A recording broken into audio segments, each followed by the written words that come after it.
அனைவருக்கும் வணக்கம்.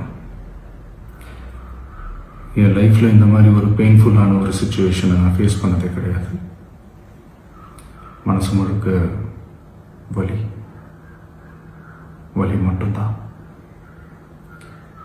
இந்த சுற்றுப்பயணத்தில் என்னென்ன மக்கள் பார்க்க வராங்க, அதுக்கு ஒரே ஒரு காரணம் தான் அவங்க என் மேலே வச்சிருக்கிற அன்பும் பாசமும். அந்த அன்புக்கும் பாசத்துக்கும் நான் எப்பவும் கடமைப்பட்டிருக்கிறேன். அதனால தான் இந்த சுற்றுப்பயணத்தில் மற்ற எல்லா விஷயங்களையும் தாண்டி மக்களுடைய சேஃப்டி, அதில் எந்த காம்ப்ரமைஸும் பண்ணிடக்கூடாதுன்றதுக்காக தான் அது என் மனசில் ரொம்ப ஆழமாக இருக்கும் அந்த எண்ணம்.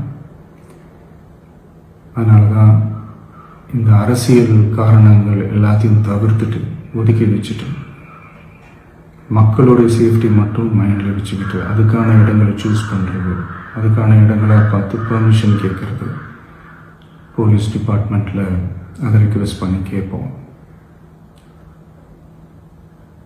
ஆனால் நடக்கக்கூடாதது நடந்துருச்சு.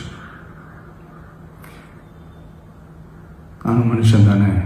அந்த நேரத்தில் அத்தனை பேர் பாதிக்கப்பட்டு இருக்கும்போது எப்படி அந்த ஊரை விட்டுட்டு என்னால் கிளம்பி வர முடியும்?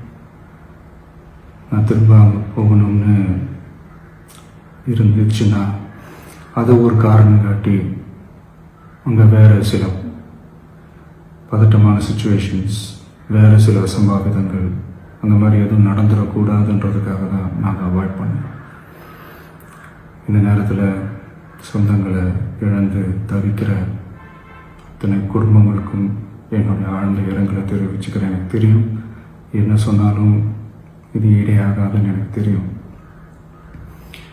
ஹாஸ்பிட்டலில் ட்ரீட் பண்ணிகிட்ருக்கிற எல்லாருமே சீக்கிரமாக க்யூர் ஆகி வரணுன்றதை இந்த நேரத்தில் நான் வேண்டிக்கிறேன்.